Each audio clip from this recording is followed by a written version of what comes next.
Hello viewers, আজকে আমি কথা বলবো যে আপনারা কিভাবে ফেসবুকে ভিডিও আপলোড করে এইচডিতে আপলোড করতে পারবে।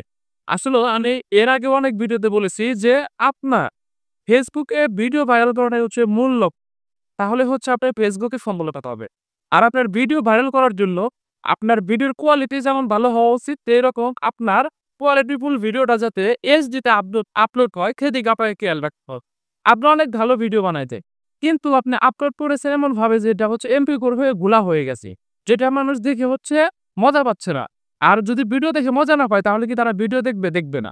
কাজেই আপনি যত ভালো টপিক নিয়ে ভিডিও করুন, যত ভালো লোকেশনেও ভিডিও করুন, ভিডিওটি যদি এইচডিতে আপলোড না হয় তাহলে কিন্তু ওই ভিডিওটি কখনোই ভাইরাল হবে না।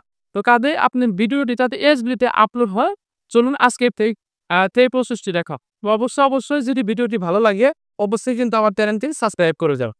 হ্যালো ভিউয়ার্স, এই কাজটি করার জন্য আমরা সর্বপ্রথম ক্রোম ব্রাউজারে যাব, সেখান থেকে ফেসবুক লিখে লগ ইন করে দেবো। আর অবশ্যই ডেস্কটপ মোডে নিয়ে করে নেবেন। হ্যাঁ, দেখেন আমি হচ্ছে ডেস্কটপ মোড করে ফেসবুকটাকে লগ ইন করে নিচ্ছি। এখন আমি ফেসবুকের ইন্টারফেস আসছে, এখান থেকে আমি একদম ডান কর্নারে চলে যাব, প্রোফাইল যে আইকন ওখানে ক্লিক করবেন, তারপর সেটিংয়ে ক্লিক করবেন।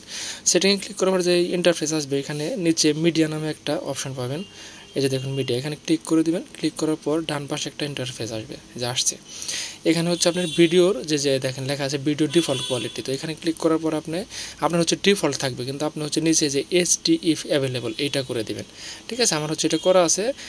তো আপনার হচ্ছে এটা দিয়ে হচ্ছে আপনারা সেভ দিয়ে দিবেন, তাহলে হচ্ছে আপনাদের সমস্যাটি সমাধান হয়ে যাবে। আপনাদের ভিডিও এইচডিতে আপলোড হবে। আর আপনি সবসময় চেষ্টা করবেন ক্রোম ব্রাউজারে গিয়ে ফেসবুক লগ ইন করে এখান থেকে আপলোড করার জন্য। তো ভালো থাকবেন, ভালো লাগলে অবশ্যই চ্যানেলটি সাবস্ক্রাইব করবেন।